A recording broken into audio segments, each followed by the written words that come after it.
What is good, Defenders? And oh, what a day it is. Welcome to episode 242 of the most LAFC podcast on earth. We are in front of the world-famous Scarf Wall here in Lawndale, California. You know my voice. I am the Scarf, J.R. Liebert, sitting right there.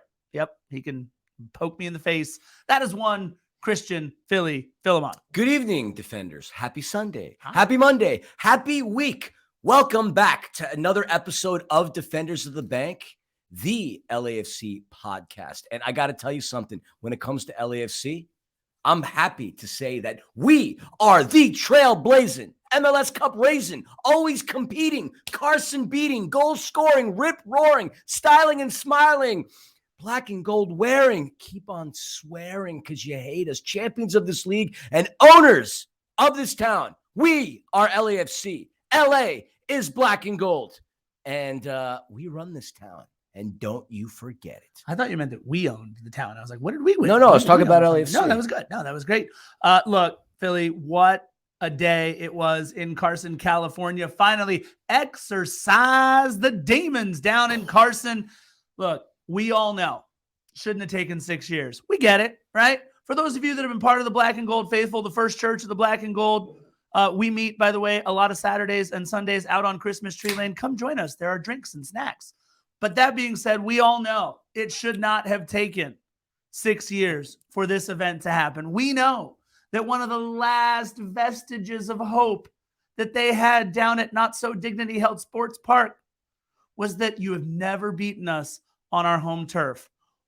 Well, oh, what a difference a day makes. I can't wait to talk about this, Philly. You and I, it was fair to say we were completely clenched for the last 20 minutes or so of that match. It was unreal, but we have plenty to unpack from an incredibly successful evening down in, or I should say day, afternoon. I don't know. I'm still clenched, man. It's 8:30 p.m. game day, Sunday, April 16th. I know for a lot of you guys, you're headed to work on a Monday. I will be as well. Are you going into the office tomorrow? Yep. Oh, wow. Philly's actually going into the I'm office actually going tomorrow. into a new office on Tuesday. I've got new digs. Look at you. And I don't mean Dignity Health Sports Park. No, you do not. Want to remind everybody real quick. Flex, of course, the front of kit sponsor of the 2022 MLS Cup champion and Supporter Shield winning Los Angeles Football Club, but also the front of mind, back of mind, and always around sponsor of Defenders of the Bank, the LAFC podcast. Want to make sure you guys head on over to flexpowertools.com. Philly, right behind the LAFC bench, there was that Flex stack pack that was right there that Oliver and a bunch of the other guys were using there. I want one of those so bad. I'm kind of jealous of the Flex stack pack. Flexpowertools.com. Don't forget, the sponsor for Defenders of the Bank. Thank you for making us part of the Flex family. And of course, Philly, the Mo Facio futsal court fundraising effort is underway. There's the scarf, right? Not the Defender scarf, but that one. There it is. I'm really bad at this. There's Mo. That right there, literally right behind you. I know. There's Mo. Sorry, I'm not directionally challenged. Please head on over to LAFC.com/Mo-Facio to help with the fundraising effort for the Mo Facio futsal court, which is hopefully going to get built soon in Southeast LA. The land is there. The space is there. We got to get the money there. Let's make it happen. Philly, this is going to be partially a very typical Defenders of the Bank podcast with some news and notes and some this day in LAFC history. But then we get to break down the beatdown of, as you like to call them now, the Cosmonauts. That's a fun one. Cosmonauts. Down in Carson. Why not? Bobby the Brain Heenan, for those of you wrestling fans out there, used to refer as the idiots in the crowd as the humanoids. So our version of the idiots in the crowd, the Cosmonauts. Why not? Their mascot's called Cosmo. And I might have mentioned they, a little bit of that because they still think they're relevant when it comes to this league and this town. So hence the term Cosmonauts. No, they are not Russian astronauts because they are not that smart. Oh, okay, then.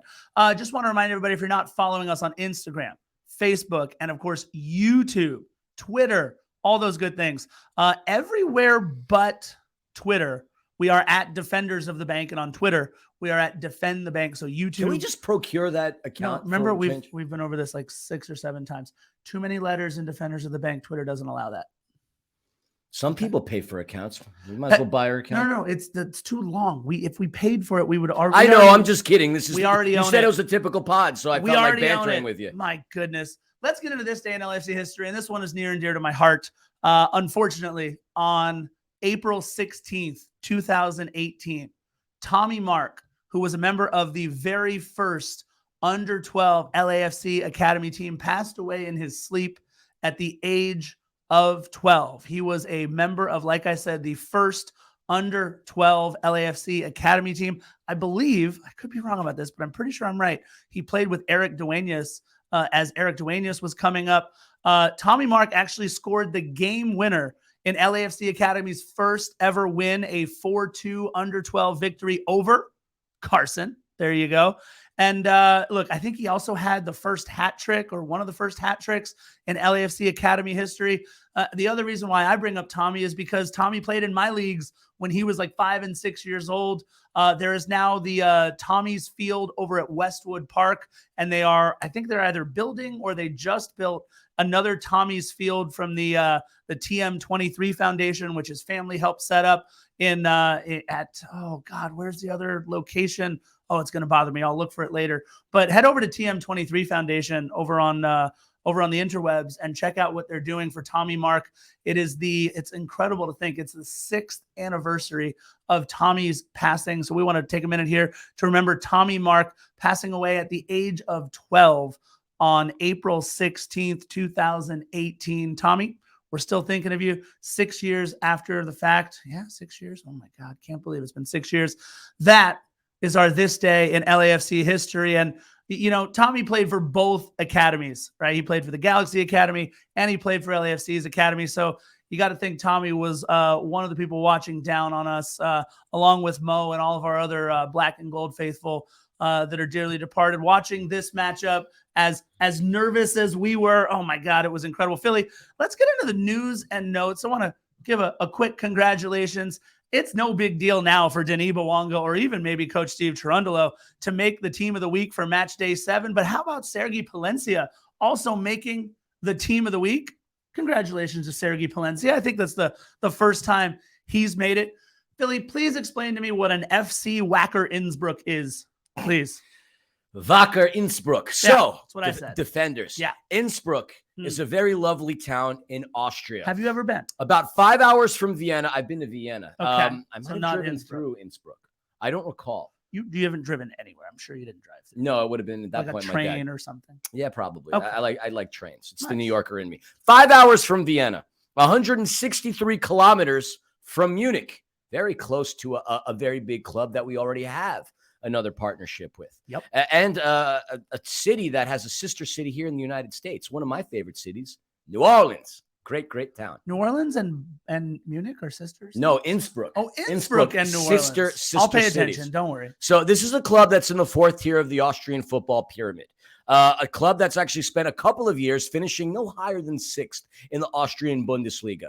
Now, the history behind this club is a little interesting. This current rendition has only been around 20 years or so, but actually it has ties that were almost over 100 years ago, although the rights to that, they're not there anymore. Now, I know what you're thinking. It's kind of like saying like Chivas USA and LAFC are the same thing. They're two totally different clubs. They've got a little bit of a thread of history between the two, but still two totally different clubs, right? No one would actually try to say that Chivas USA and LAFC are the same thing. Sorry, go on about FC Wacker Innsbruck. Yes, thank you. So here's a club that's in the 4th tier of the Austrian football pyramid. Couple of years within the Bundesliga there, finishing no higher than 6th place. Now, the only reason that they're sitting in the 4th tier, now I know you're thinking of probably like a Wrexham kind of a situation. The only reason this is a club that's within the 4th tier is because after, I believe, the 2021-2022 season, they never paid their licensing fee. So as a result of that, from a financial perspective, they got dropped to the 4th tier of the Austrian football pyramid. Now, the ins and outs of this investment are not clear yet. It still has to get approved by the Austrian Football Association. But if it goes by the way that we think it will go by, it's actually a very compelling investment. We don't want to divulge too much information because we haven't confirmed that many details yet. But if you're thinking, oh, why don't we just focus on our business and then LAFC? It's exactly what we are doing by investing and becoming a global brand. If you look at the likes of a Red Bull, or you look at the Citizens of Manchester City, they're expanding all over the place. For the RBs, you got them in Leipzig. In East Germany, you got them in Salzburg. You got them in New York. You got them in Brazil. This is an octopus of an organization. For the Citizens, you've got clubs out in Melbourne. You got clubs in New York. You got Manchester City. You've got a whole worldwide network. LAFC is just looking to expand its borders. This red and gold partnership that they have with Bayern Munich, exceptionally compelling. And now this investment in FC Wacker Innsbruck could be just as compelling, if not maybe even a little more compelling, because we have more money, not more money, but a little bit more money on the line for this. Now, we don't know if it's a Wrexham situation in which we're investing in a club that we're hoping to develop, build, and get into the Bundesliga where the real cheddar is, baby. So I don't want to go any further than that. Once it gets approved, we'll get some more information, and of course, we'll divulge it. But they're not in the fourth tier because they're a piss-poor team. They're only in the fourth tier because they need money. Guess what we have? More so than any other team in Major League Soccer. We have money. No, well, LAFC. We don't. Well, we're getting paid though. We are. We get paid a little bit, a fraction of the billion. And billion? Yeah, LAFC is worth over $1 billion. The only club in Major League Soccer. So why not expand this black and gold envelope in these black and gold? I was going to say something other than tentacles. But yeah, we're expanding, Defenders. Global brand, taking the world by storm, breaking hearts, setting trends. That's what we do, baby. And that was 8 minutes on Wacker Innsbruck. All right. Philly. Well, you had your like 4 or 5 minutes prior to me speaking anyway. We're having a great time. We're having a good time. The 75th edition of the U.S. men's national team taking on the Mexican national team. This is going to be fun. It's out in Glendale, Arizona, Wednesday, April 19th. And 2 LAFC players, Kellen Acosta and Aaron Long, both called in to play. That's in just 3 days, by the way. Not a ton of travel going out to Glendale, Arizona. A couple hours by car, maybe an hour and a half by plane. Either way. Still on this driving long distance kick? I'm just saying Guy drives to Vancouver now. He thinks he can drive everywhere. I'm not driving to the game. I'll be at work on Wednesday. Good. But that being thanks. But that being said, congrats to Kellen Acosta and Aaron Long being called in. Philly, the Foot Clan, made a deal with the Ibises, and it involves someone near and dear to our LAFC hearts. Will you tell the millions? And millions. It was a while. I went into like a Ric Flair intro. Normally we highlight the millions. We usually welcome the millions of Defenders of the Bank listeners early on, but we're just having a little fun. Excited for that. Talk about this match today. Oh my goodness. But yes, Montreal, Inter Miami, doing a trade, crossing borders, state lines, all kinds of fun stuff. Who's going where and why do we care? Yeah, so Montreal sending defender Kamal Miller and some general allocation money to Miami for the son of a legendary player, Ariel Lassiter, son of the first MLS scoring champ, Roy. If y'all are big fans of Major League Soccer, then you no doubt know his daddy, Tampa Bay Roy. Mutiny. Yeah, Roy baby. Lassiter. A little bit of Valderrama in that mix as well. Yo, House of Football. Saturday's football has this amazing Valderrama Tampa Bay Mutiny. I want a Lassiter kit. I really do want a Tampa Bay Mutiny Roy Lassiter kit. Yep. Anyways, Ariel Lassiter and the Duke himself, the High Duke, as they say in Romania. You're learning multiple languages. High Duke means Duke in Romania. Well, Bryce Duke is going there, and that's his third team in, just as many years. At 22 years of age, he's on the move for the third time. So we wish him well. We know for a fact that he's going to adjust to the weather in Montreal relatively easy because it's similar to Miami, right? That's the same place, pretty much. Oh, yeah. Same country and everything. Good Lord. All right. Well, good luck with the Foot Clan, Montreal's Bryce actually Duke. Beautiful, by the way. I have family apparently from Quebec, like in that area. I mean, apparently. My father, look, JR stands for Jean Ramon. My last name is Lebert. I could really There's tell lots you of French Canadian going on there. So my father, French Canadian, his father, Georges Lebert, is from up there in Quebec. I thought you were Italian. My mother is full Italian, yes, but I got a little bit of French Canadian on the other side. So you're a frog in an eye tie. Goodness gracious. We love everyone here on this podcast. Let's get into the Angel City Minute, Philly. It was a rough first half, but a much more entertaining, last half hour or so of the match. Angel City fell down 2-0 to Louisville. God, more Louisville on here. We got a lot of Louisville here today. Racing Kentucky's Louisville. where it's at, Scarf. I mean, we're drinking stuff that gets created in Kentucky. But this was from Huntington Beach. Then it can't be called. Thank you to whoever gave this to me for my birthday. It was a gift for my birthday, but if any of you were there, he apologizes for not remembering, by the way. Oh, man. That was fun, though. Look, Racing Louisville raced out, see what I did there, to a 2-0 lead. But because we subbed in Alyssa Thompson and Allie Riley, we stormed back with 2 goals. Katie Johnson and your favorite player, you are the leader of the McCaskill Mafia, Savannah McCaskill, scoring in the 87th minute for Angel City, salvaged a point at BMO. Congratulations, because it looked bleak for the first hour or so. Their next match is a Challenge Cup match at BMO versus Megan Rapinoe, my favorite player, Rose Lavelle, and OL Rain. And then after that, they've got an NWSL match against Alex Morgan and the San Diego Wave on Sunday, April 23rd. It's going to be a fun couple of matches. Rose Lavelle, Megan Rapinoe, Alex Morgan, all coming to BMO. If you are not supporting this Angel City team, you got to come out. They had 18,000 at their last match. They're going to be a near sellout for see Megan Rapinoe, to see Rose Lavelle, to see Alex Morgan for sure. And follow at Angel City Chicks for all your great Angel City news, Philly. And no, I agree. It's a completely different. Well, I mean, that's just because I wanted to chime in and talk before you moved on to the other subject. Hand is all now that I'm next to you, I could poke you and go, tag, I'm in. Tag team back again.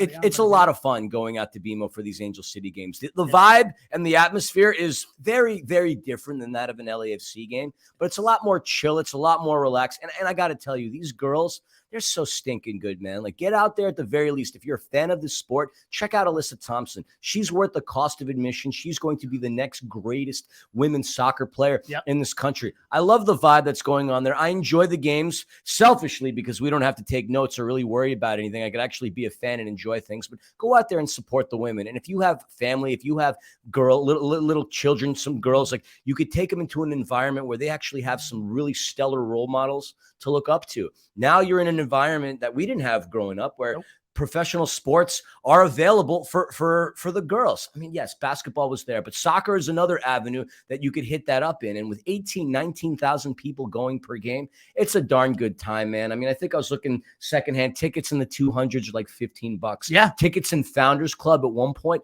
$75. This was resale, and that gets you all you could drink, all you could eat, and you get to hang out with us. So I highly recommend coming out to Angel City. Another beloved Julie Ehrman and everybody there. And I love me some Savannah McCaskill and some Dee Hartcheech. Absolutely. Look, I am fast riding the Claire Emsley train. She has been a real favorite. And Katie Johnson scoring 2 big goals so far for Angel City. Congrats on salvaging the point. Speaking of great vibes, speaking of fun nights, if you want to bring out the family, LAFC 2 playing down at Titan Stadium for their home matches. 9 out of their 14 home matches are on Sundays. So a great night. Take them down to Fullerton. Check out the match. They are still, unfortunately, looking for their first either regulation or shootout win on the season. They fell to Dynamo Deuce on PKs after a 0-0 regulation score. Andrew Tarbell, he's 29 years old, the keeper for Dynamo Deuce. He's there, I think, on a rehab assignment. He's won an MLS Cup. He's played in MLS for quite a while. What's he doing down over at MLS Next Pro? You're already a pro. You literally have gray hair, but he made 2 big saves on our boys from LAFC 2, and unfortunately we fell on PKs 4-1. Our next match is at Providence Park, a place where you and I had a really good time in 2019. We enjoyed the reopening. Good time wherever we go, Scarf. That's very true. We enjoyed the reopening of Providence Park. We could go to Idaho FC and we'd still have a good time. Is there an Idaho FC? I don't know. If there is, we thank you for listening. We know you guys are big fans. Providence Park is where they will play their next match against Timbers 2. Anyways, that'll be what is that, next Sunday, the 23rd. So check out LAFC 2. You can watch all of their matches, all the MLS Next Pro matches on the MLS Season Pass and Apple TV Plus. Philly, we did it under 20 minutes. Yeah, and we are here. We are at the reckoning when Carson gets annexed by LAFC. Finally, Philly, after 6 years. It took way too damn long. But you know what? After 6 years, we have exercised the demons. You know what? You never forget your first. And I feel beyond blessed and fortunate that we were there. I would have hated myself for not being at that game. The most historic game in our club's history. I would have hated you for not being at that game. Well, yeah, I would have hated you too, regardless. I love you. This is fun. I get to poke you. Literally. Yeah, literally. Now, let's set the table. This is okay. historically, the rivalry, we mentioned this on One More Sleep, but if you didn't catch One More Sleep, this is a rivalry that has very much favored the Galaxy. 7-5-5 overall. Not very much, just a little. Okay, fine. Definitely favored them in Carson. Yeah. But where it matters, the playoffs, we're undefeated. The table is as such. We are now the only undefeated team in this league. And we were going into today's game because the last undefeated team was FC Cincinnati, and they got obliterated by New Kids on the Block, St. Louis SC. Yep. So we are on the high end of the Western Conference. The Galaxy, on the other hand, on the lower end, coming off a disappointing 3-0 loss against the Fighting Al Wraiths. Houston Dynamo, that's right. Y'all are thinking, wait, Al Wraith, he's in Charlotte. No. Not anymore. He is now in the Lone Star State working for the Orange, baby, for the Houston Dynamo. So that's the story. Galaxy have not won a game all season long. And Greg Vanney seems to think they're trending upwards. Context, if you listen to his interview. What comedy, what sheer comedy. I mean, the story writes itself. Besides the point, if there was ever a game to be worried going into, it certainly would be this one because, well, we have had a couple of seasons in which we've gone undefeated only to face the Galaxy and for us to have that and them as our first loss of the season. What, 4 out of our 5 seasons, right? 4 out of our 5 seasons, Carson was our first loss. And in that 5th season, they were our second loss. We exercised a lot of demons tonight. We really did. I mean, the last 2 times we played them, postseason, where we won 3-2, and then regular season at home, where we beat them 3-2. And oddly enough, that seems to be a very popular scoring line. Why didn't we predict that score Because line? we were not that smart. Although your Scarfstradamus prowess 84th was minute, good. I was right, man. But I was pretty good on something too. So if we combine our powers, maybe we can win a lottery ticket we could buy a club like FC Wacker Innsbruck. Because you said watch Ricky Pooch? No, because I wished Ryan Hollingshead a happy birthday via Instagram, great. And I said D-Day goal coming. You could check it out. He reposted it. And holy Toledo. Birthday goal. That's in Ohio. Also, birthday goal. I did predict Carlos Vela as my man to watch. I said he'd be involved in at least 2 goals.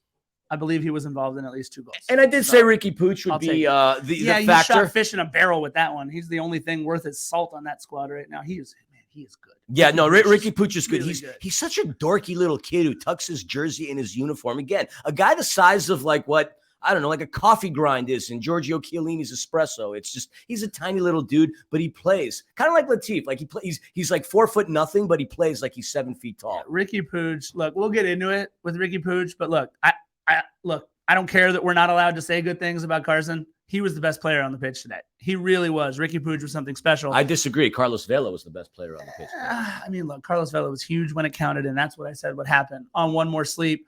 Shall we get into the lineup, sir? Yes, sir. All right, let's talk about Greg Vanney. You mentioned him, a little delusional. Context. He's kind of holding on to things by a thread right now, Greg Vanney. The supporters groups and the fan base, they haven't turned their eyes or their ire onto Greg Vanney, but he's got to be hearing a lot of it.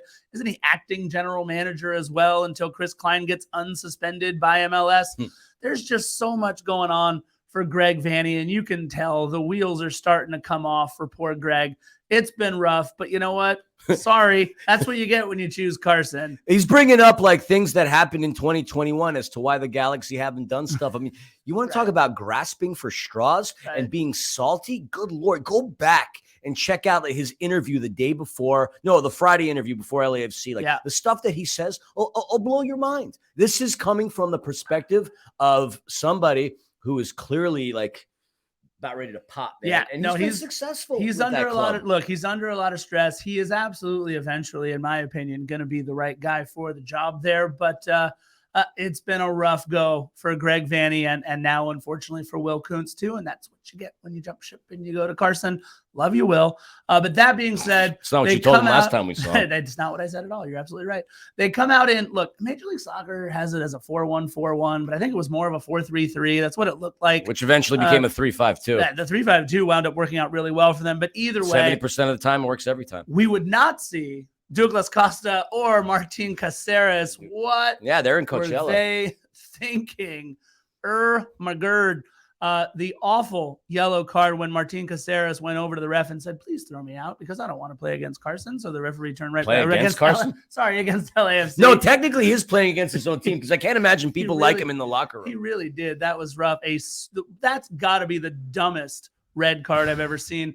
But right up there was Douglas Costa's just a few minutes later after he backheels a ball into a player and then tries to headlock that player and take him down for an easy red. So we would see neither Douglas Costa or Martin Caceres, but we would see, kind of surprisingly, because I know Jonathan Bond has been hurt, but Jonathan Klinsmann. Daddy's better. I mean, sure, but we were impressed at the size of Jonathan Klinsmann. He's a big dude, looks real sturdy. His daddy's better. I mean, sure, but he had a good game today. Jonathan Klinsmann, not terrible for them in net. No. On the back line, speaking of terrible, Raheem Edwards. Raheem, I love that just for a minute or two, you forgot which team you played for. That was a great throw into Jose Cifuentes. We will highlight that later on. Can't wait.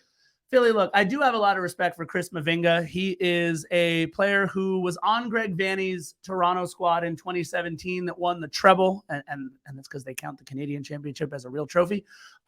He's on that team. Harvard Westlake would have a pretty good opportunity winning the Canadian treble. If they had Alyssa Thompson, absolutely. So look, it's a very successful team. He's had a very successful run. He's played all over. He played as a youth with PSG and then with Liverpool. He's had a wonderful career, but if the reports are true and he blew out his Achilles today, that's tough for an older player to come back like that, for a player who relies on his vertical ability and his lateral movement. More on Chris Mavinga's injury later on. Defender Jalen Neal, the 19-year-old from Lakewood, California, who came up through the Gals Academy, recently made his first 2 caps with the U.S. men's national team, a player whose star is on the rise. And Lucas Caligari, the 21-year-old Brazilian on loan from Fluminense. When you burp, it smells terrible. I just want you to know that. It's not me, man. It's the Spindrift peach strawberry. It's really bad. It's really good. I like it. Look, that's why I can't.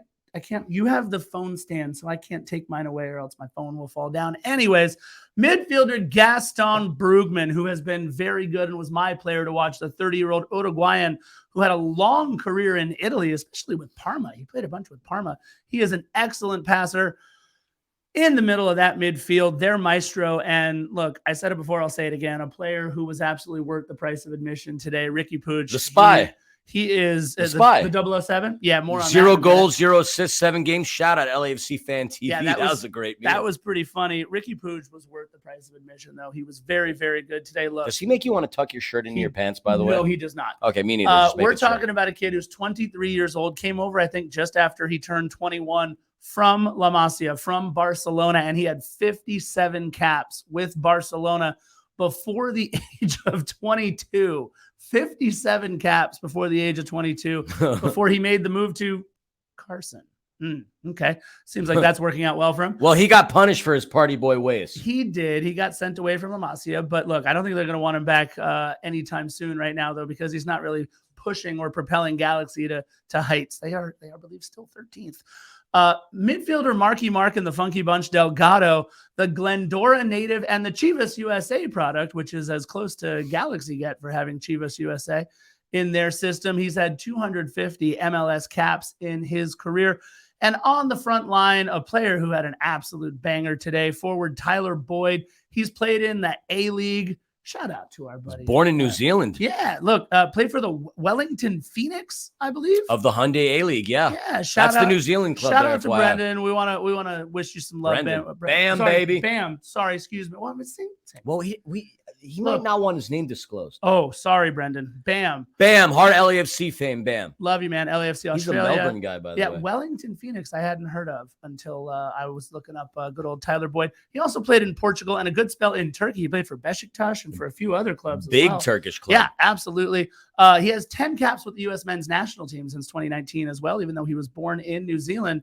He has U.S. citizenship and is using it to play on the national team. Forward Memo Rodriguez, the longtime Houston Dynamo player in his first season with Carson, and Chicharito. That's right. The former Chivas, the former Manchester United, the former Real Madrid, the former Bayer Leverkusen, the former Sevilla player, and the former West Ham before the Nathan Shelley era began. 7 matches against LAFC, 3 goals, 2 assists. And look, we all know Chicharito, right?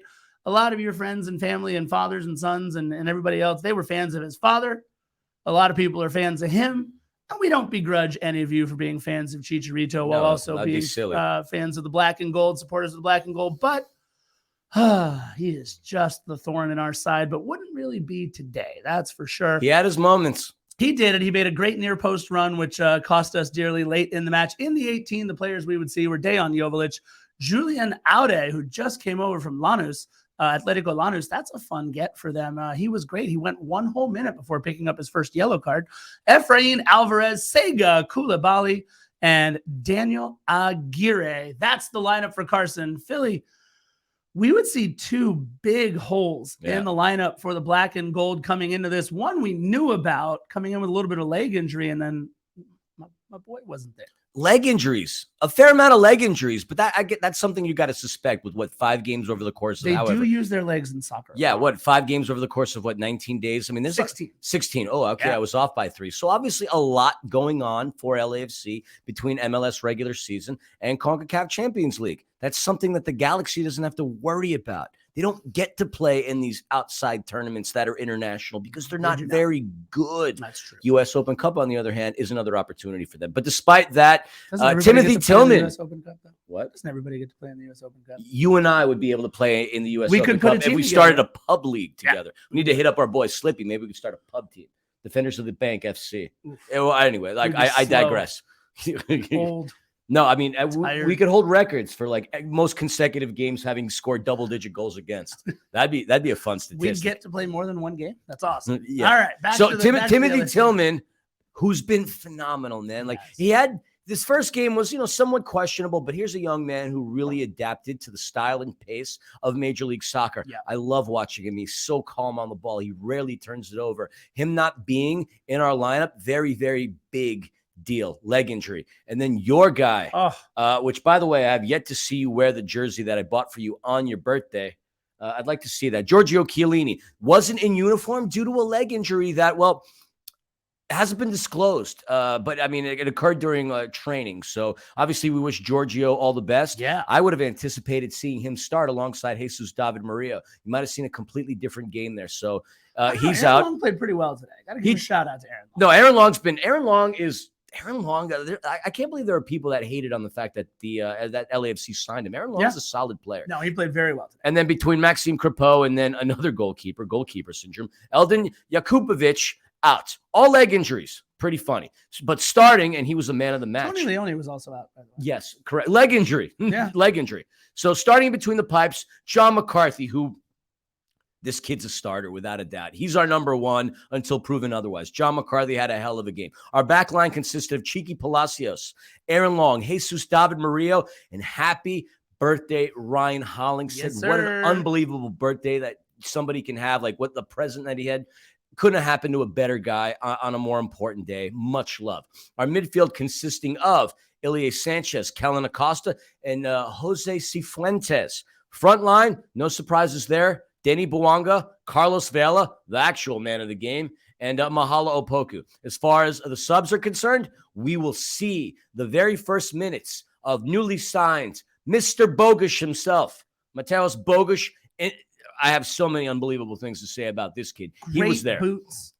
They were pink. I love the color pink. To quote Aerosmith, pink, it's my favorite color. Anyway, Sergei Palencia, Stipe Buke, Daniel Crisostomo, Eric Dueñas, and Daniil Maldonado rounds out you 18. We would only use 3 of these subs. Yep. And that's the story. So we should get into this game now that we're 34 minutes and change into this pod. We're doing great. 3 minutes in, Ricky Pooch making his presence known. And look, Skies it, Scarf. Ricky Pooch. It's still in the air. He didn't have to worry about hitting a fan, though, because he hit it into the Victoria block. So there was no one really there to get hurt by it. But that being said, Ricky Pooch made his presence known early, and he made his presence known often. Something that LAFC needed to do was to close down that space for Ricky Pooch, and they did a much better job of it moving forward. He still made a lot of different things happen. 10th minute, a little spark for LAFC, but Vela had a soft chip that was easily controlled by Klinsmann. And Daddy's better. And look, 10th minute in, Chicharito made one of those runs, man. He was well offside, right? Well offside. But, Ricky Pooch and Chicharito, first 10 minutes of the match, letting LAFC know that they were there. This would not be a rollover by Carson at all. But before the match, before we get any further, can I just say, we were sitting directly across from the 3252. They took up more space than I've never missed a derby match in Carson. I don't think I've ever seen. I've only missed one. I know. I don't think I've ever seen, Philly, the amount of support in the stands, the entire second tier for about 4.5 sections. And then even the next section, the fifth, had a ton of LAFC support.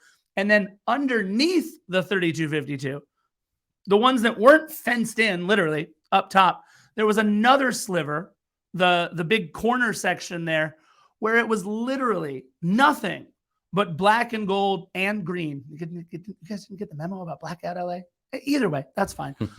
Either way, there was more away support, more of the 3252 and the chorus of the black and gold, I think, than I've seen, and all across the stadium.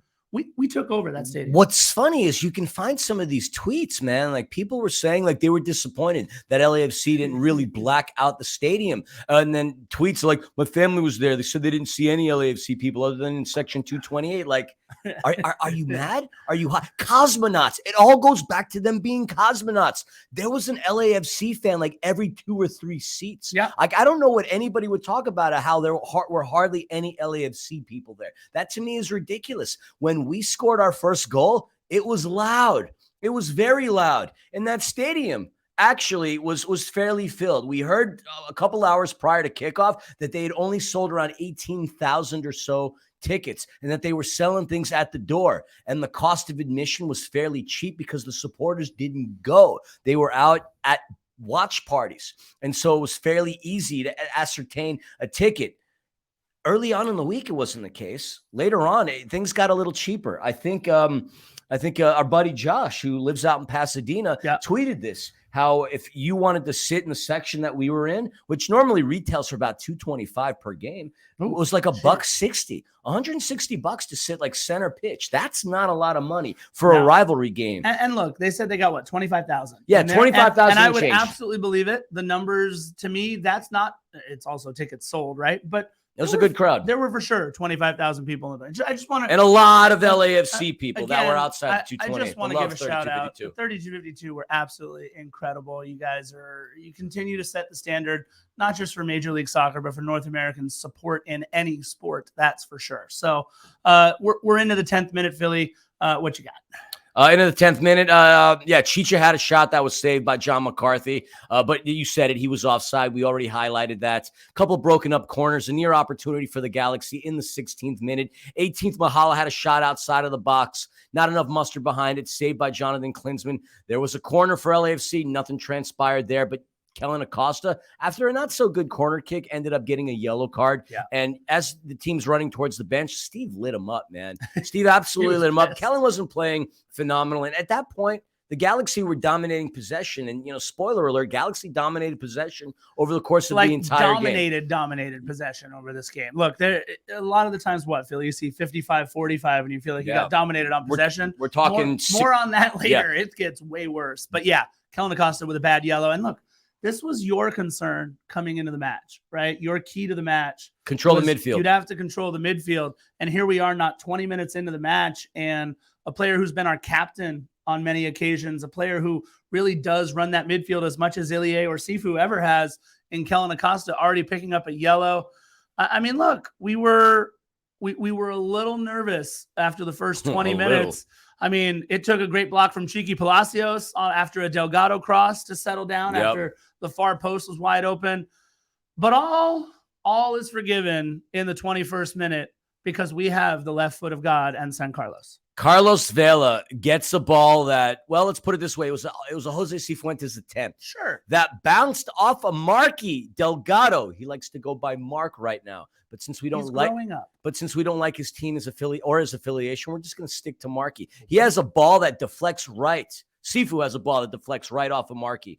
And it's a great pass. It was a great pass. A great assist by Delgado. It lands in front of Carlos Vela. There's literally nobody around him in the box. And what happens is when you give a player of that caliber enough space, they're going to make magic happen. You could go back to 2018 where he scored a somewhat similar goal. Carlos Vela, left foot wide open, absolutely takes Jonathan Klinsmann. And credit to Klinsmann. He did get a hand on it. Did he? But yeah, slight hand on it. Slight hand on it. We're talking like a fingertip? Yeah, a fingertip. Certainly not a cuticle. He didn't get that much finger on it. But all of a sudden, boom, LAFC drawing first blood. And that's exactly what needed to happen. For us to go out there and not play with our backs against the wall, we score the first goal at Dignity Health Sports Park, and it could not have come from a more important player than Carlos Vela. His second goal on the season, LAFC up 1-0. Yeah, look, we almost scored right after that, right? We're talking about, what are we, 8 minutes later, maybe 28th minute?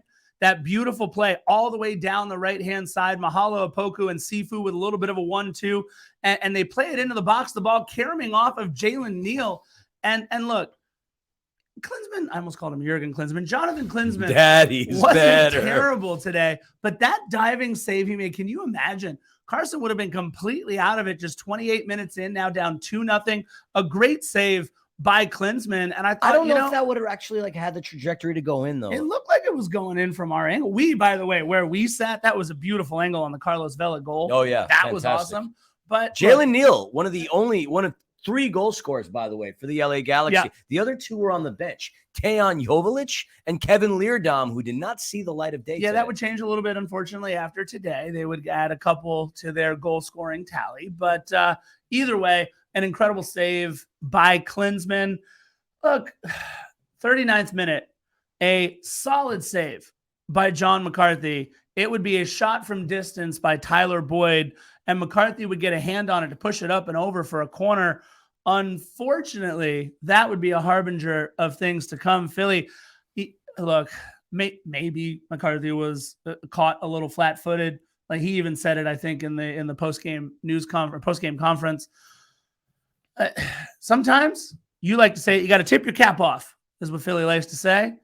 We're both not wearing caps, but you have to tip my hair these days to Tyler Boyd on that goal. That was just a rocket, and it was put in a perfect spot.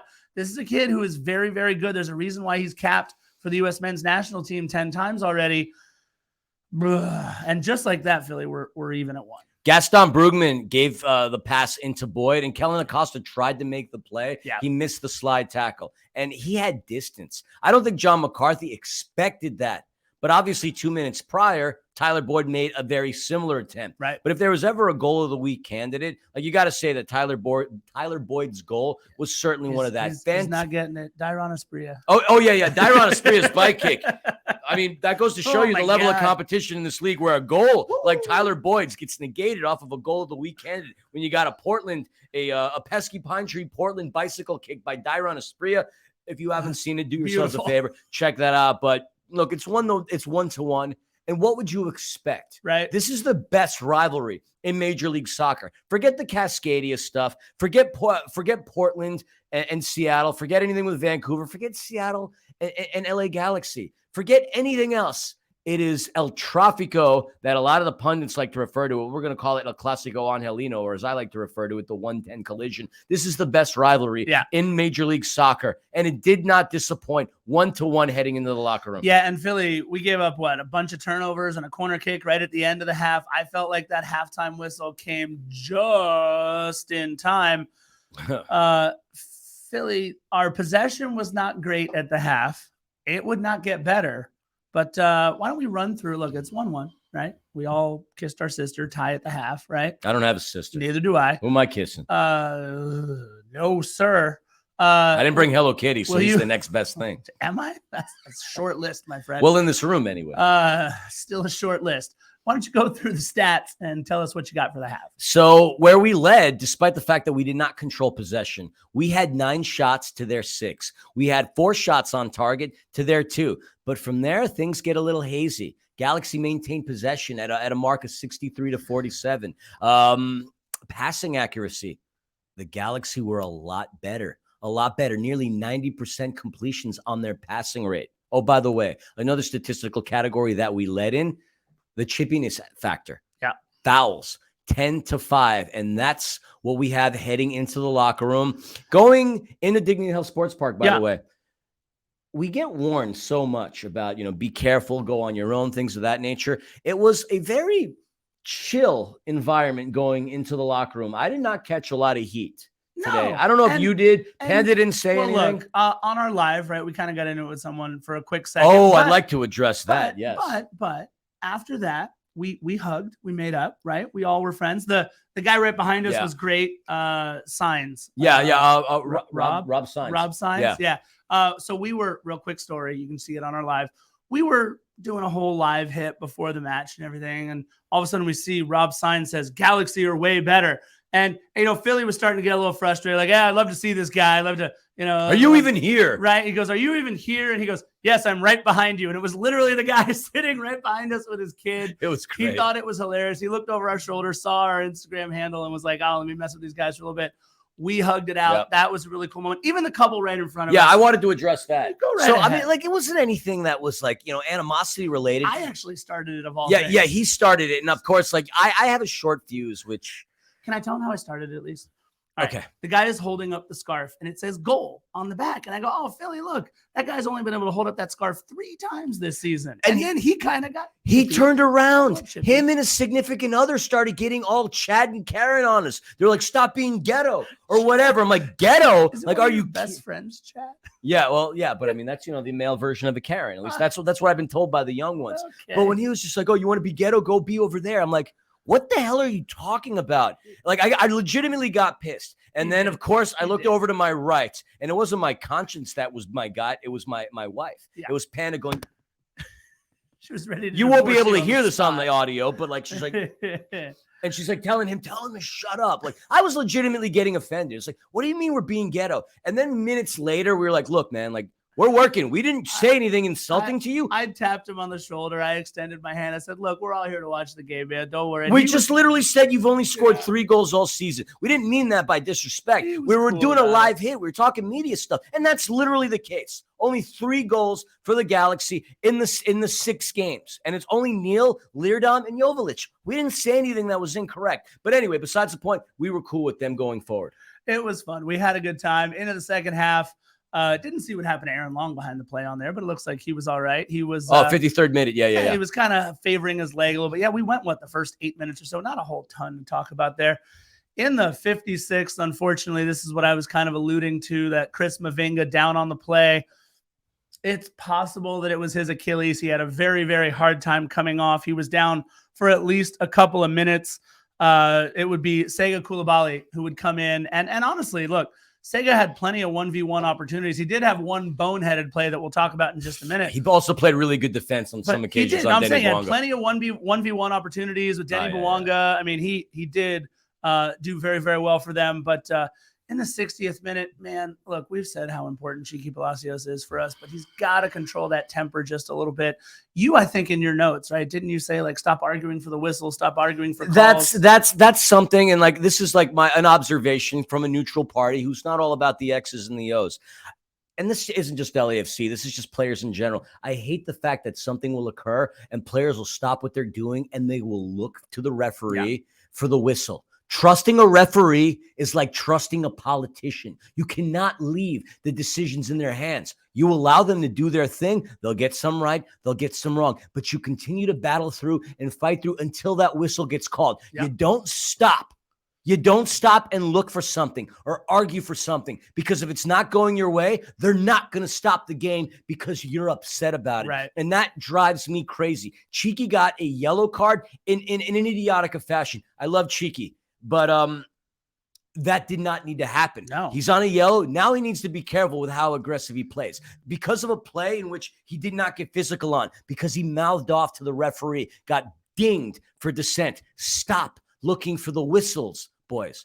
Go out there and play until you hear that mother trucker get called. Yeah, and look, 3 minutes later, we get another yellow. This one on Sifu. He was warned after a dive, by the way, by, I believe it was Gaston Brugman or Ricky Pooch, one of the two. I don't remember. It was a dive in the first half, and the referee goes over and goes, okay, 1, 2, 3. That's 3 fouls. That's enough. And then as soon as he committed his first, you all right there? You getting a little warm? Yeah, I was getting a little hot. I also wanted to show the millions. And millions. That there's a new sheriff in town. It's not me. It's LAFC. 63rd minute. So unfortunately, a yellow for Sifu. That was right after, by the way, one of those 1v1 opportunities against Sega. And it was Mahala.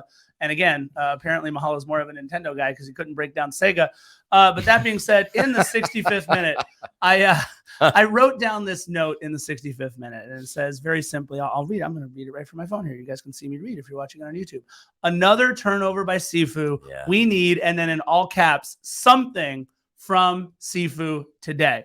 Well, soccer gods, you must have heard me, because in the 66th minute, just 1 minute after I wrote that note, by the way, right after Denny Bwanga went 1v1 versus Sega and lost as well, Jose Cifuentes taken down in the box off of a perfect throw-in from Raheem Edwards. Thank you, Raheem. That's the Raheem Edwards that we came to know and love with LAFC. Throwing the ball to the other team for no reason whatsoever, behind towards your own goal when you have a player clearly pressuring. Maybe he forgot just for a moment that he was no longer teammates with Jose Cifuentes. But Jose Cifuentes figures out Sega versus Nintendo, and it's Sega who takes him down in the box. And of course, that sets up the most exciting play in all of football. That would be a penalty for one Carlos Vela, Philly. How would it go? I'm still PTSDing from former Carlos Vela penalty kick opportunities.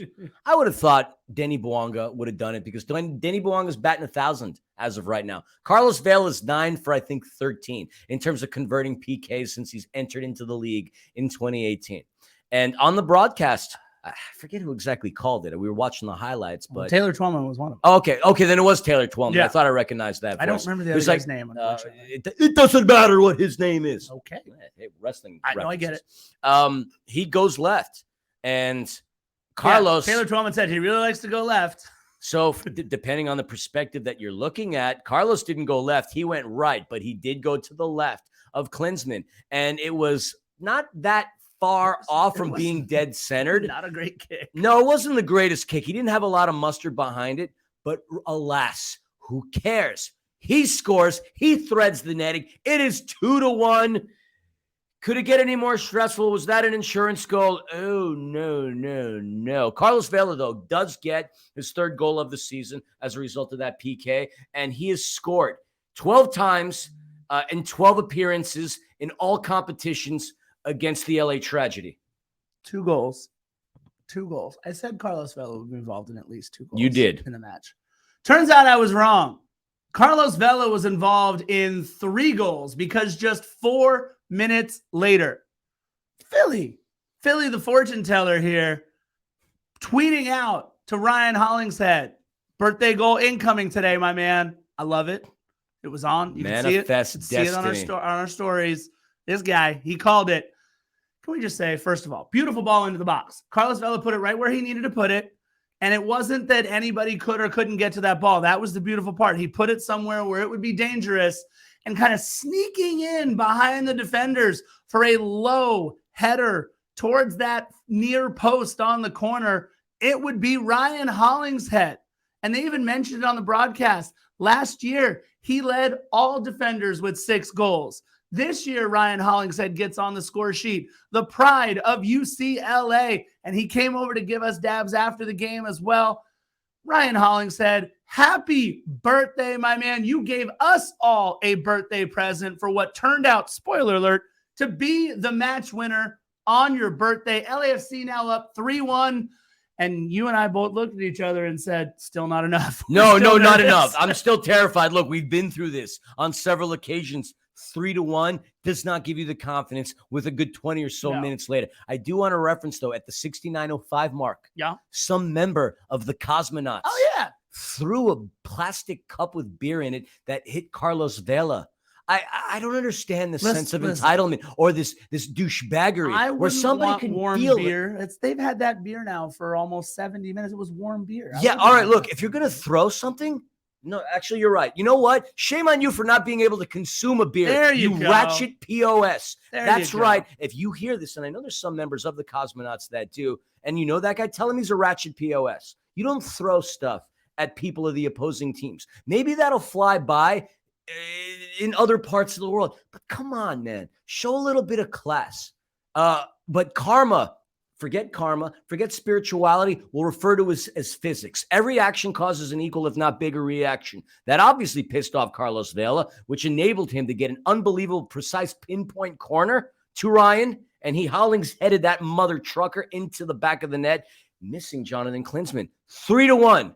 But it's not. But wait, there's more. In fact, that would be the last play of the game for one Carlos Vela, as he would come off in the 71st minute for Stipe Buke. I said in my notes, I thought it might be a little early to take Carlos Vela out. I don't know. But look, Carlos Vela played one hell of a game. Was there rumors that it was his wedding anniversary today? Yes, today, well, right? Him and Soya celebrated a wedding anniversary. That's so awesome. Ryan Hollingshead has a birthday. He gets a goal. Carlos Vela celebrates an anniversary. He gets 2 goals and an assist. Yeah. I think we need to pay attention to the lives of our players a little more closely, because epic things happen on milestone days. No, absolutely. Look, I love the chess match, though, between Greg Vanney and Steve Cherundolo, because Steve takes out Carlos Vela in for Stipe Buke. And what Greg Vanney does is he makes a line change. It's Dejan Joveljic, it's Aguirre, and it's Aude, who just came in, by the way, from Lanús. All 3 of these guys coming in for Memo Rodriguez, Tyler Boyd, and unfortunately, Raheem Edwards. So maybe he was reminding Raheem which team he played for. Do you think it's a coincidence that when Raheem was on our team, we were trash, and then when he left, we win the MLS Cup, and then Galaxy's trash? What? Galaxy's trash? Yeah, it's the Raheem Edwards effect. He's a turnover machine. That's why I don't like Raheem. Look, it's 75th minute. That opportunity on the counter. Galaxy had a corner kick in the 75th minute, and we play it out beautifully. And all of a sudden, Denis Bouanga is off to the races down the left-hand side, and you can see Mahala running with him. Denis puts that cross into the box, a low worm burner, as I like to call it. And, I mean, you can't fault Mahala. He laid out for it. That was centimeters away from us not only scoring in like 3 goals in about 11, 12 minutes, but the nail in the coffin at that point, because it would have been 4-1. You couldn't even get a better rate at Northwestern Mutual. That would have been the insurance goal that we would have needed.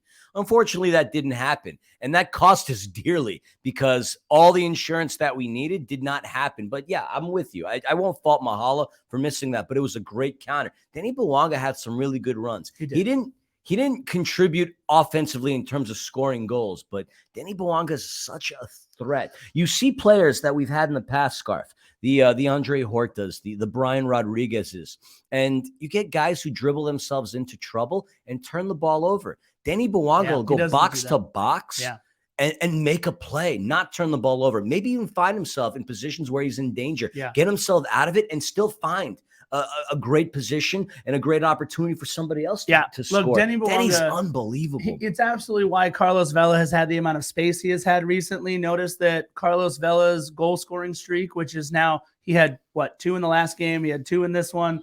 He's got 4 goals and an assist in all competitions in his last 2 matches. All of a sudden, that comes on the heels of Denis Bouanga scoring 11 goals in 8 matches. That's because now you got to cheat over to Denis Bouanga's side a little bit. You got to focus on what number 99 is doing. And oh wait, by the way, the left foot of God sitting there over on the other side, number 10. It's a beautiful thing. Another beautiful thing, Philly. 78th minute, we got to see a debut. 78th minute. For LAFC, Mateusz Bogusz comes in for Mahala in the 78th. First thing I noticed, by the way, kid is fast, and the kid has some really cool pink boots. And he's pretty ripped in terms of his abdominal region. Oh, my God. He has like a 12-pack. You jerk. We had a 12-pack too, but we drank it. Oh, my God. He was sitting there, and we were sitting right behind the bench, like 8 rows back, I don't know, from the bench or whatever. And he takes his training bib off, and I'm like, that's not fair. His abs had abs. Like, all right, well, you know what? You're a professional athlete. You're supposed to stay in shape. I'm jealous. He came in. He had obviously 12 or so minutes. There was 8 minutes worth of injury, so we had to played almost 20 minutes. Yeah, within that time period, though, I didn't see enough. It wasn't a great body of work to really say anything. But the kid's going to be really, really good. Yeah. I don't want to get all hoorah, rah, rah on any new signings. Do that one more time. hoo, rah, rah. Oh, that was fun. Oh, well. Yeah. But in the time that he played, anytime he had the ball, he was a threat. Fast kid. He's going to be a danger. He's going to be a handful for a lot of opposing teams' defenders. Yeah. I like what I saw of him early on. He even had a shot. And you know how we were referring to the fact that you want to play to the whistle? Yeah. He had an opportunity and an attempt in which he obviously knew he was offside, but he still went and still made his attempt. Sure, it went right into the hands of Jonathan Klinsmann, but he didn't wait and look for the referee to blow the whistle. He played on through. Yeah. Just play on through. There was man. no tentativeness. Just play on through. You're right. He looked great in the limited action. Look, again, it's far too small of a sample size. It's not that small. But it's not that small. But it is nice when Steve Cherundolo is so confident. He was asked about it in the press conference. He said there are many more good things to come. Steve Cherundolo says, yeah, no, we brought him in because that's exactly what we thought he could do. He fits really well in our system. So good on him. We had Moody pushed down from behind by Ricky Pooch, and then just a minute later. That's a shock, FYI. Ricky Pooch is the size of Moody's leg. But he did have a running start. Yeah, he did have a running start, and this is tension that goes back to the Western Conference semifinals. Yeah. That infamous picture when those two went at it. Yeah. All right. Again, Ricky Pooch is the size of, well, your elbow is very close to me, by the way. Yeah, well, there's a reason for that.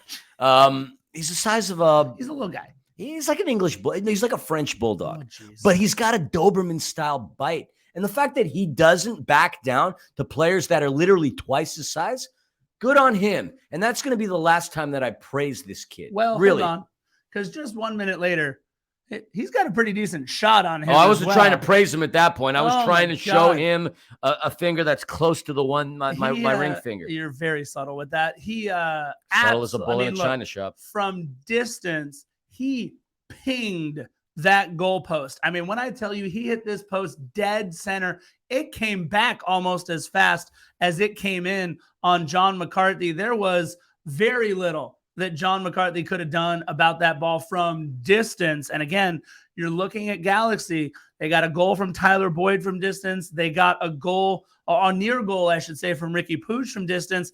And then the reason why you were so high on John McCarthy, too, you said it. He's absolutely a starter for this team. He's absolutely a starter in this league. And he has been one of the best keepers in MLS thus far, even though he's been asked to do very little with an incredible back line in front of him.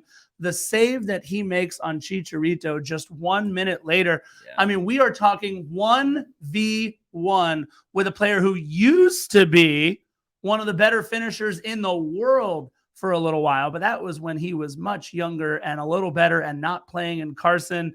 If not for a paw of John McCarthy, then all of a sudden it goes right back to being a 1-goal margin. An incredible save by John McCarthy. An incredible save indeed. Philly's finest. And I'm not talking about me, but Chicha fed by Ricky Pooch. Yep. I said it on One More Sleep.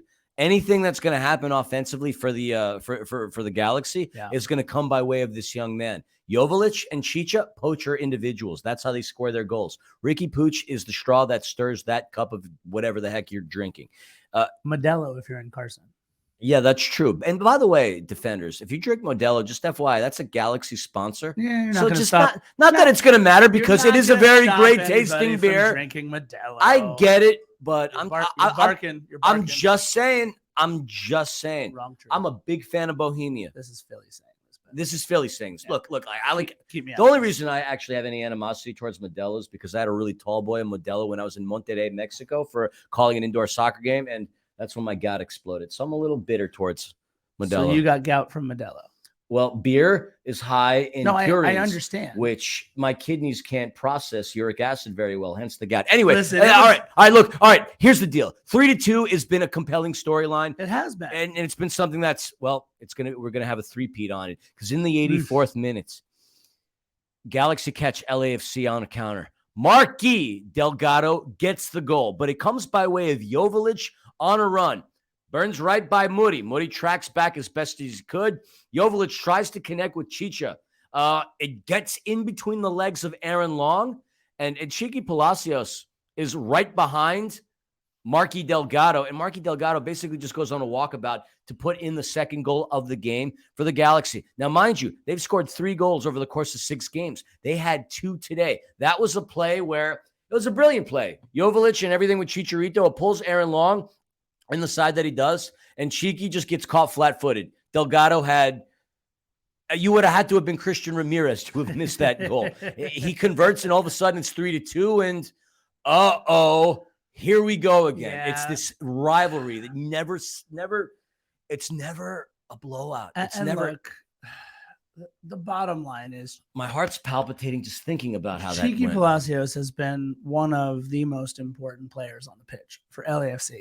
And he has played almost all 90 minutes of every single match, every single timeout for LAFC.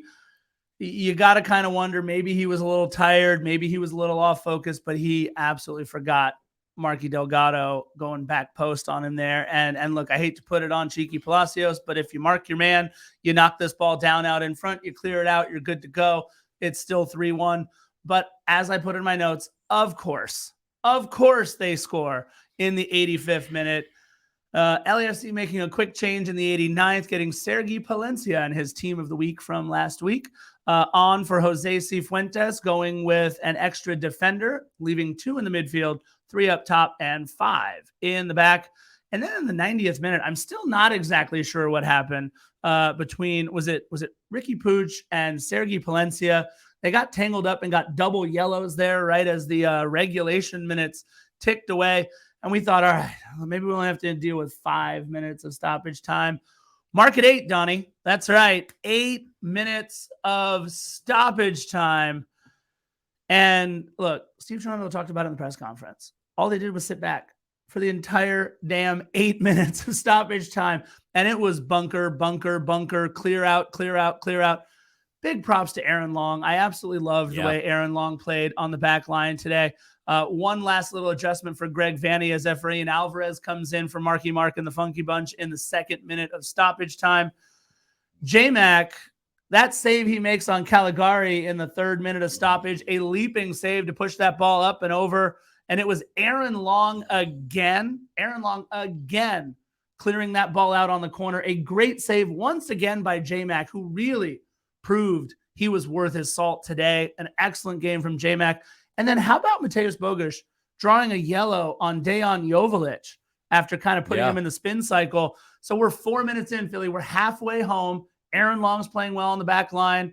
Mateusz Bogusz is picking up yellow cards for the other team. I love it. Oh, God, 4 more minutes left. And we thought for sure Denis Bouanga going 1v1 as he got past Sega. A little bit of a controversial no call, maybe. Maybe there could have been a foul. Maybe it could have been Dogso. Maybe. I don't know. Maybe if Denis Bouanga goes down, he gets that call. Look. I mean, now you're grasping for straws. Look, now Denny did what he could have. Sega Koulibaly, who had played him very well on these 1v1s all game long, got burned. And Denny had his shot.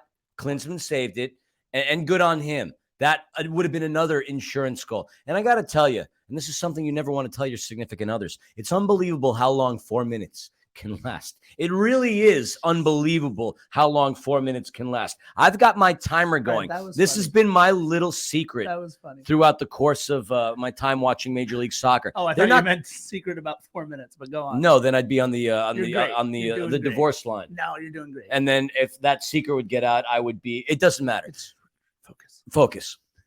Usually, the minute like the injury time comes out there, I've got an iWatch. Siri. 8 minutes, timer, start now. It felt like it was forever. Shut up. You just told her to do it. I'm sorry, but I like how she speaks to me in that Australian accent. I made sure I programmed her that way. It's a very low bar. We're getting towards the end of the game. We are. And the time on the clock's about to expire. Oh. And Galaxy are making their runs. They're pushing everything, throwing everything at us along with the Carson sewage. And they get themselves in positions where they've got 2 set pieces. And you know, if you've been a fan of this team from the get-go, set piece defense, look, I don't care how many years goes by, you're going to have that PTSD, that 80th minute hex. It's just ingrained in me to where I always fear the worst. In minutes after the 80th when they're set piece, 1 corner kick doesn't go the Galaxy way. And we thought that was it after that first corner. Because time had expired. Oh, but guess what? They get another one. And, the play goes, we kick it out, the clock expires. And at that point, At that point, it still didn't register that we won. It still didn't register that we finally beat them at their house in 6 years. It didn't register that we were there to witness history.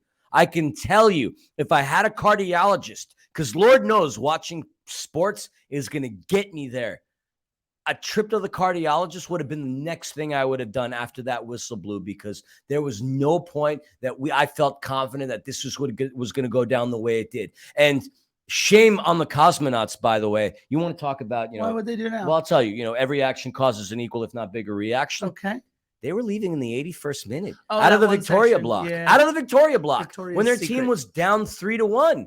And even the fans, the Galaxy supporters that were in front of us, I'm like, where the hell are these people going? Like, this is El Clasico Angelino. This is the derby. Like, crap's going to happen. Sure enough, it did. They left. They weren't there to witness it. Yeah. And, well, maybe they're lucky because they beat the traffic because they weren't there to witness history in the making. The last straw that team has to hold against us. Hold over our heads. They got one more. 7-6 in the win column still. We're coming to get them at the Rose Bowl. Okay. Don't worry. July 4th. But we finally win in Carson. Then it'll be all over. Then I don't know what you got. Then you can keep throwing the Chivas stuff at us, keep throwing the 5 championships. Sure, I know my history textbooks very well too. We live in the now, my friends. We live in the now. Live in the now. Incredible, frustrating, joyous, one of the more heart-pounding matches in our club's history. Look, it's very simple. Maybe it's a little bit of recency bias, but I'm going to say, other than MLS Cup last year, I don't know. Yeah, there's a little flying around here right now. Other than MLS Cup last year, I don't know of many matches that we have ever played that were more nerve-wracking in particular than this one. This was every single match against these guys is nerve-wracking. No, you're absolutely right. Look, we never dominate them. We just don't. Philly, they've dominated us though. We had 34% possession. And yet we won 3-2. 34% possession in this match. Look, we were out past 563 to 295. And we only completed, by the way, 77% of which our is passes. not like us. That's actually bad. But you know what we did do, Phil? We won. We did. Oh. And you know what? In the 34% of the time that we had the ball, I know you're probably going to talk about this, but 18 shots and 9 on target, but just possessing the ball 34% of the time. We were very efficient when we had the ball. We were very efficient when we did things. I want to be clear, and I may get some hate for this. This is Scarf talking here. I thought Ricky Puig was the best player on the pitch today. I know Carlos Vela had 2 goals and an assist, and Carlos made things happen on the score sheet more than Ricky Puig did today. But Ricky Puig kept Carson dangerous for the entire match. Ricky Puig kept Carson in the match for the entire match far more than any other player did. It wasn't even close. So, look, we get to lick whatever wounds that we were wounded with. We get to celebrate with whatever we were going to celebrate with. And we take 3 damn points out of Carson for the first time. It is huge. But you and I are both realists here. We also were breathing a huge sigh of relief when coming into the match, Philly, this was really David versus Goliath. Yes. In the way that we were playing, the form that we had, it was David versus Goliath coming in. Well, we remain Goliath because Goliath we are almost got humbled today, though. But he did not. Almost doesn't necessarily. Almost doesn't matter. In the words of the great Ricky Bobby, you're either first or you're last. Right. And well, we're not first, racing, and they're not last either. But fact of the matter remains, we're undefeated, and they have still to win a game. Look, the game got compelling. Greg Vanney at some point switched up his strategy to 3-5-2. Yeah, after it he did made its those thing. subs in the 71st, it looked great. But LAFC took care of business, and a lot of it really came off of bad Galaxy turnovers. You can argue that we did not play a good game, and Steve said it, Ryan Hollingshead said it, John McCarthy said it, Carlos Vela said it. Yeah. We played a very poor game up to LAFC standards, yet we still won. So that says a lot, especially with a team that's gone on and played 5 games over the course of 16 days.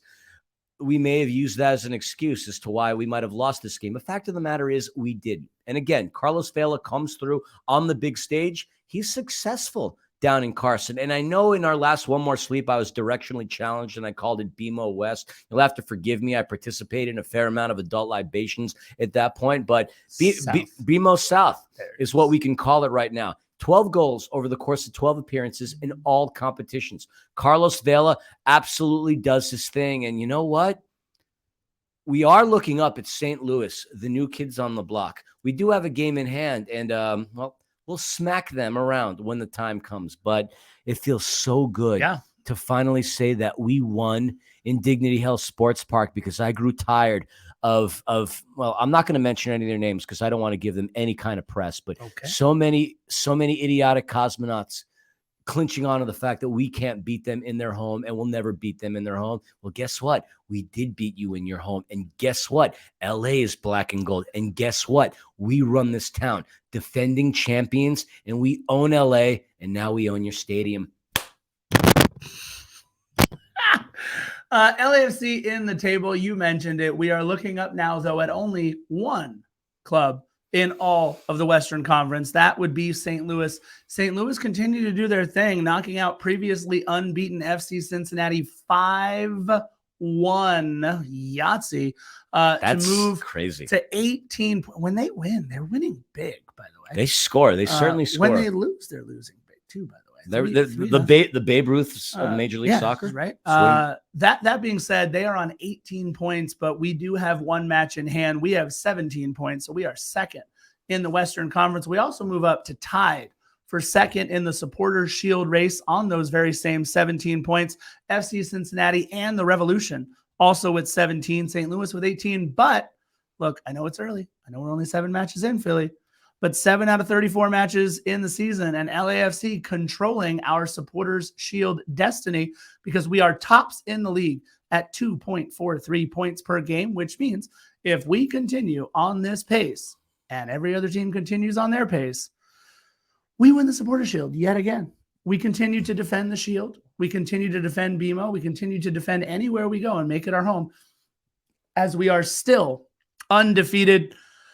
All we got left, Philly, all we got left is to talk about our schedule. We've done pretty well. I thought this might be a longer pod, maybe 90 minutes, but we're about to get into it. After just completing 5 matches in 16 days, LAFC's next match will be in 6 days. That's right. We get a little bit of a break, taking on Walker Zimmerman and Nashville SC on Saturday, April 22nd, and that's going to be in Nashville. Love that town. That's going to be a fun match. You know, Walker Zimmerman loves playing against us. You know, he still has a lot of love for this club as well. We then begin the semifinals of the CONCACAF Champions League, traveling to Philadelphia for the first leg on Wednesday, April 26th. So we're getting ready for a little bit of a mini gauntlet. We close out April with a home clash against the Houston Dynamo, the Fighting Owl Rates, on Saturday, April 29th. And just for fun, we close out the CONCACAF Champions League semifinals at BMO against Philly, the club, not this guy right here, on Tuesday, May 2nd. So not a lot of days and 4 more games to go. It's a season that's going to continue to be a gauntlet, guys. You're going to hear us talk about it, but when we're scheduled, if we do what we need to do, Philly, we're going to play between like 50 and 54 games this season. If we go far in the Leagues Cup, if we go far in the Open Cup, if we win CONCACAF Champions League and we win MLS, that means more money coming out of our pockets. Oh, they already took some those last couple days, but Philly, it's going to be a gauntlet every month, it feels like. But you know what? Steve Trundle has him on the right track, and we have not yet lost a game in Major League Soccer. We lost the one to Alajuelense, but it's been a pretty good season so far. It has, and you know the L's going to show up at some point, inevitable, and it's going to be a tougher pod for us to record. But thankfully, it wasn't today against our bitter rivals. And I'm going to repeat something that I said early on in this podcast, and I hope at some point you all quote it, because hold your head up high, defenders. If you love this club, these are good times, some of the best times, and you need to enjoy every moment for what it's worth, because you don't know what's going to hang on tomorrow. But remember, for right now, we are the trailblazing, MLS Cup raising, always competing, Carson beating, goal scoring, rip roaring, styling and smiling, black and gold wearing, hate on us because y'all keep on swearing, champions of this league, and we run this town. LA is black and gold, and we love LAFC just as much as y'all do. I'm so flipping happy we beat our arch rivals in their home ground for the first time today. The golden child of Major League Soccer, of MLS 1.0, was the Carson Galaxy. There is no more golden goose anymore. They are no longer laying golden eggs. They're yielding golden turds. And all I gotta say is, LA Galaxy, it's turned into a tragedy. Oh boy, we run this town. Don't you forget it. You're yelling. It's scary. I'm just passionate, Scarf. My favorite part, not only doing the Shalala on their home turf, but doing the LAFC that Walker Zimmerman helped to popularize in Carson at Dignity Health Sports Park, mainly because none of our away support decided to leave. They all stayed, and I love it. Every single member of the traveling staff, every player, every bench player, every coach, every assistant, Oliver and everybody in the training staff. I mean, you name it. Everybody was over there giving love to the away support, the 3252. And it was so great to do the Shalala and to do the LAFC on their home turf for the very first time. Let's not make it so long next time. Although, what is this? This is the last time we play there this season, because we're definitely not playing there in the playoffs because they're not hosting a home match. That's for damn sure. By the way, Paul Tenorio of The Athletic wrote, don't worry, Galaxy fans. Pretty much everybody makes the MLS Cup playoffs. You will too. Paul, you're a good writer. Why are you saying such stupid crap? I mean, they're only, 5 points or something like that out of a playoff spot? So they haven't won a game. Context. Things are trending upwards. No, if you all think things are trending upwards, tú eres loco en la cabeza. Billy, the Galaxy were the golden teat of MLS, like you just talked about. Scarf, you know how there's word associations with certain terms? I've learned a fair amount of Spanish since I moved to Los Angeles. I think of Galaxy, and I think of two terms. Okay. Mierda y basura. Okay. I hope I said it right. I think you might have. That was good. All right, Philly, hour and 21 minutes. This has been a fun one. We want to thank everybody for getting this far on episode 242, LAFC Annexes Carson. This has been a lot of fun for us. Let's see how. So Philly's going to take us away. We got a couple things that we do at the end of this. This is going to be kind of fun. He's getting ready. I'm putting him on the spot right here. Right, Philly?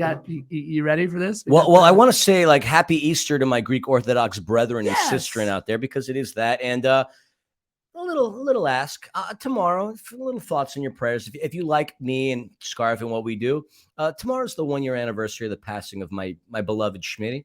A little prayer, extra prayer over the course of your day if you can. Schmitty meant a great deal to me, and tomorrow's going to be a very emotional day for me. At least I get to ride the high today. Simple little ask. Didn't mean to drown things out. We beat Carson. Okay. And you got 3 gremlins at home to help soften that blow. Triple H, Harry Huff and Hagrid. We definitely do love Schmitty. We'll be thinking about you tomorrow, bud. And you guys know how we like to end every single one of our podcasts, including the one where we sat the closest next to each other that we ever have after defeating Carson. 1, 2, 3. Bye-bye.